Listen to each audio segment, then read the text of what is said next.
kulanti wacan daawadayaal ku soo dhawaada war wixii dalka iyo daafaha caalamkaba naga soo gaadhay oo hadaha iyo kalaad kala socon jirteen warbaahinta daljir waa 14ka bisha Maaj sanadka 2019 qodobada warkeena caawa aad ku daawan doontaan waxa kamid ah caashadiyaas oo wali aan helin cadaalad iyo waalidkeed oo ka hadlay halka ay wax marayaan xukuumadda Puntland oo 14 qodob ka soo saartay shirkii jahaynta siyaasadda ee Puntland shacabka Buurtile oo ka qayb qaadanaya wadada dhismaha wadada dhexmarta magaalada Buurtile iyo shirkadaha maanta lacag ku biiriyay wararka caalamkana waxaa kamid ah diyaaradii dhawaan ku dhacday dalka Itoobiya oo nooceeda adduunka laga mamnuucay intaas waxay ahaayeen qodobadii warkeena ugu doorka roonaa haatana warkiyo fidsan waxa stuudiyaha daljir ee Garowe idin ka soo jeedinaysa ano Xawa Axmed Maxamed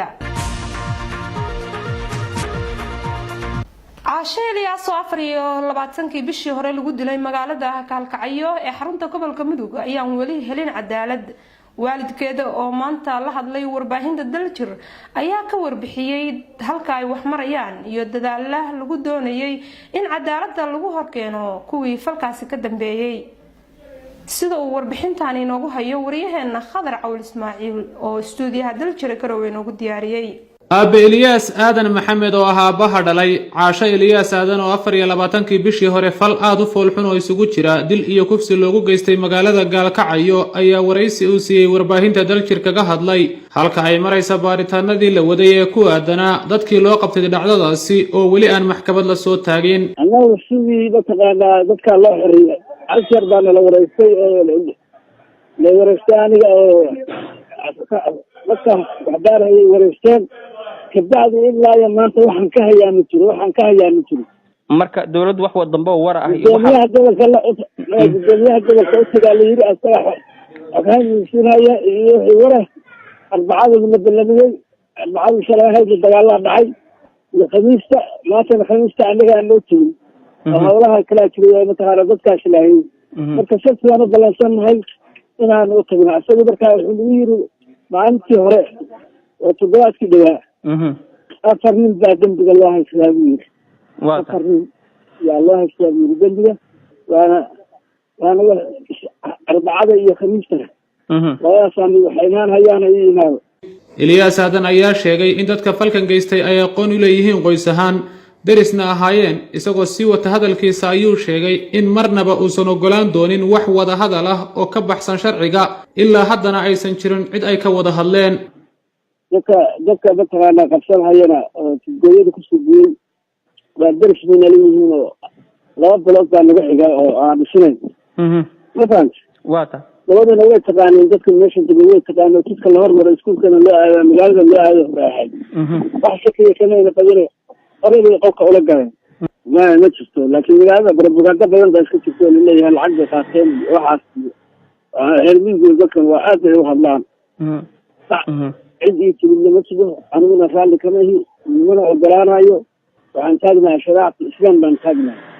فالكاحو كعدل خضر عول إسماعيل warbaahinta daljir Garowe shirkii jahaynta siyaasadda ee xukuumadda Puntland ayaa maanta lagu soo gabagabeeyay magaalada Garowe caasimadda Puntland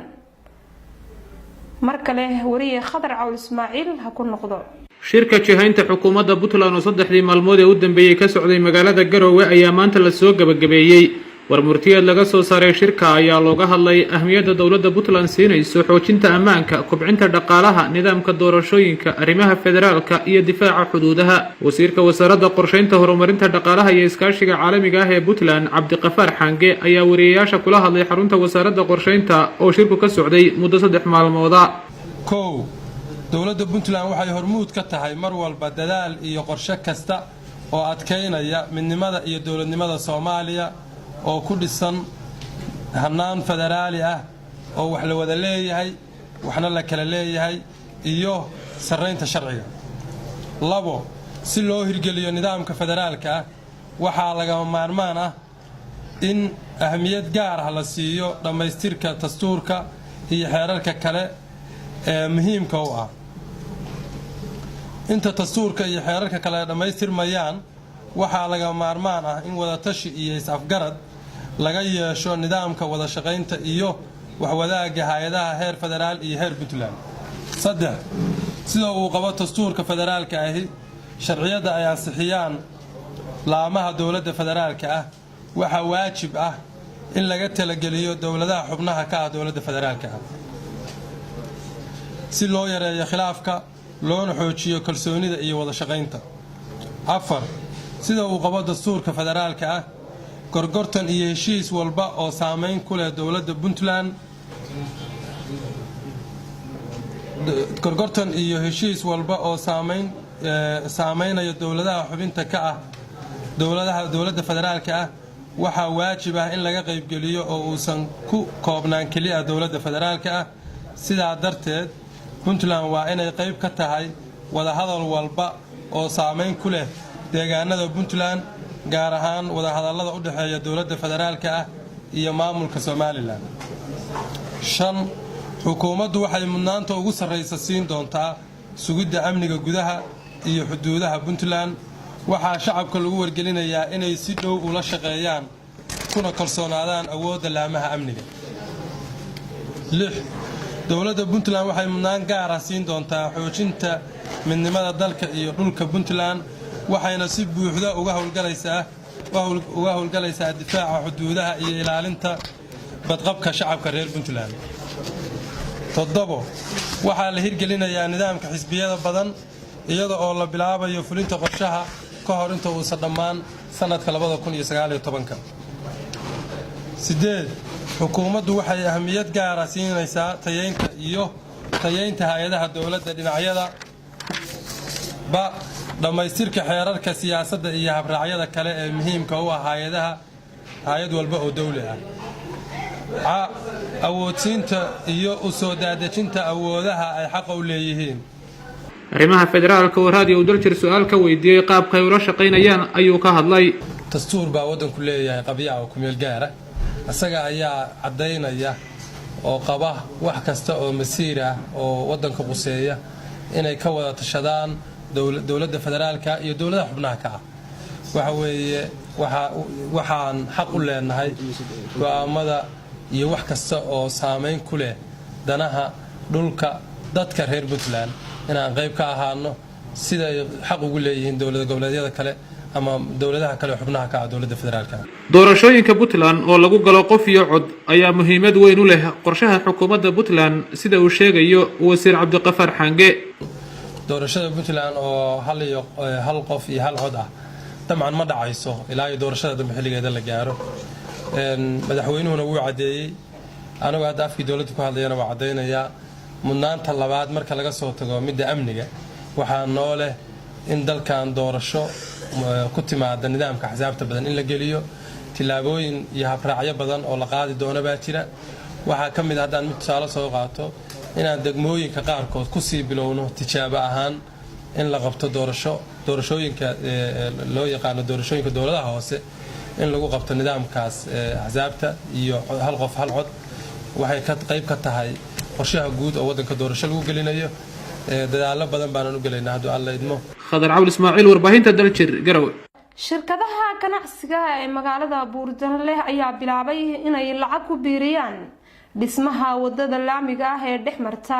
magaalada Buurtinle.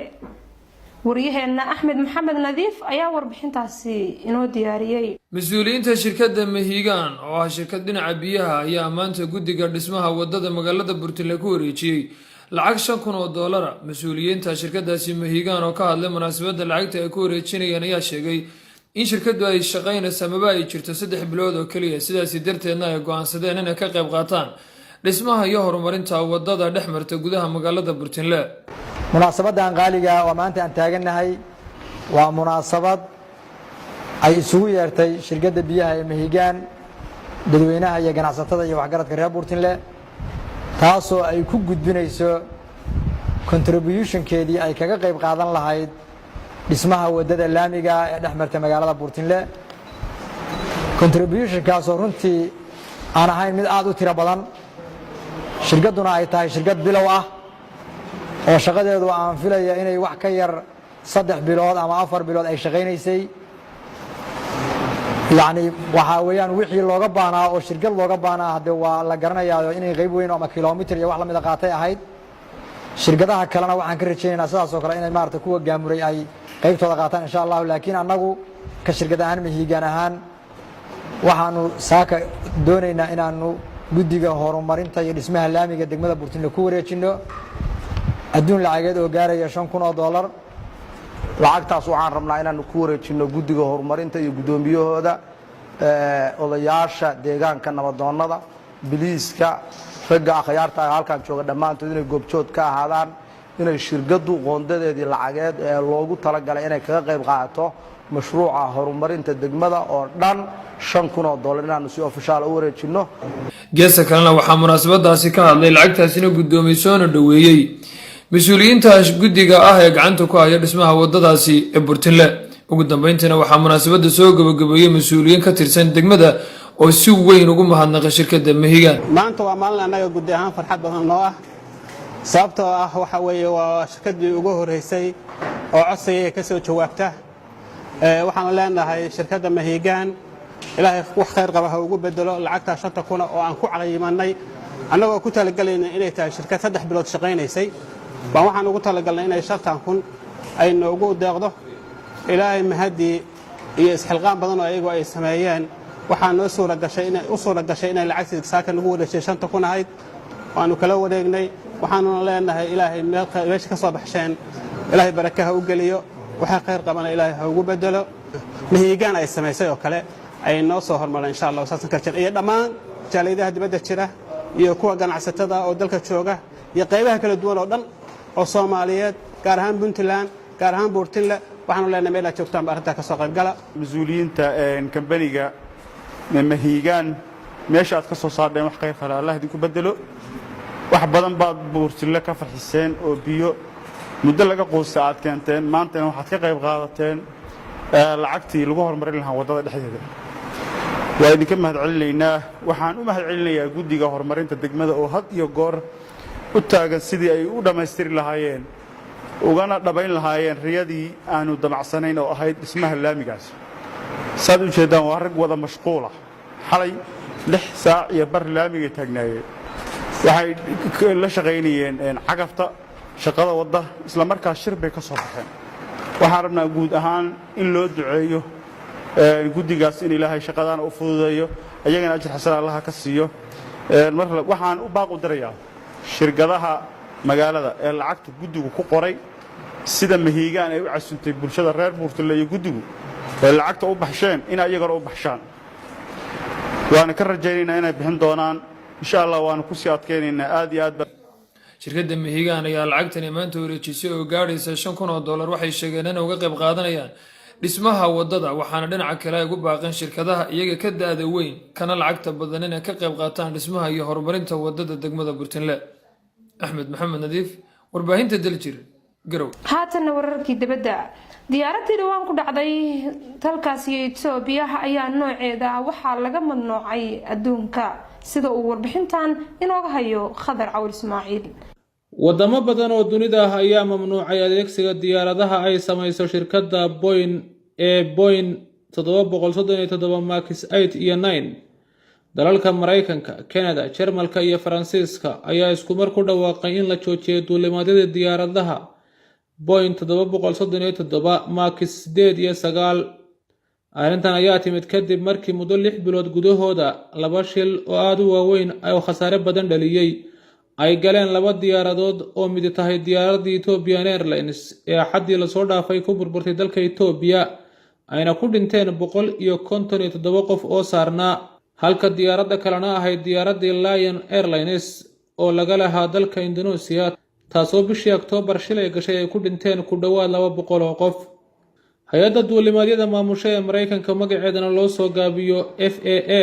Federal Aviation Administration ayaa xilli hore go'aamisay in la joojiyo dhammaan duulimaadyada shirkadda Boeing 737 Boeing 737 Max 8 iyo 9 madaxweynaha Mareykanka Donald Trump oo shir saxaafadeed qabtay ayaa sheegay in waddanka Mareykanka ay ka mamnuuc yihiin duulimaadyada ay sameeyaan diyaaradaha Boeing 737 Max 8 iyo 9 All of those who lost loved ones, to their friends, to their families in both the Ethiopian and the Lion ugu horeyn waxaan uga tacseynayaa dhammaan kuwa eheladooda ku waaya shilka diyaaradda Ethiopian Airlines dhammaan saaxiibada ehelada iyo wadamadooda guud ahaan tacsidaas ayaan la wadaagayaa waxaan doonaynaa inaan soo saarno amar degdeg ah oo mamnuucaya dhammaan duulimaadyada 737 Max 8 iyo 9 ayuu yiri madaxweyne Trump crashes that involved the 737 Max aircraft. isagoo hadalkiisa sii wata ayuu sheegay in shirkadda Boeing ay ka sugayaan jawaab cad oo ku aadan sababta shilalkan u soo bateen iyo waxa sababaya. Boeing waa shirkad aad iyo aad cajiib ah waxay hadda u shaqeysaa si aad iyo aad u adag hadda waxaan rajaynaynaa inay si degdeg ah u leeyahaan doonto jawaab cad ayuu hadalkiisa raaciyay Donald Trump labada diyaaradood ee 6 bilood gudahood shilal culus galay darteed ayaa keentay adduunku inay su'aalo iska weydiiyaan naqshada cusub ee shirkadda Boeing ay soo saartay sanadkii 2017 taasoo ka mid ahayd shirkadaha ugu cusub caalamka balse tani waxay si weyn hoos ugu riday suuqii ganacsiga shirkadda Boeing oo hadda u muuqda inay gebi ahaanba meesha ka saari karto soo saaridda diyaaradda magaceedu yahay Boeing 737 Max 8 iyo 9 daawadayaal guud ahaan iyo kabi ahaanba intaasaan kusoo kabagabaynaynaa warkii cawaysnimo aad ka daawanayseen warbaahinta Daljir intaan warkaan warka xiga ku kulmi doono nabadgelyo.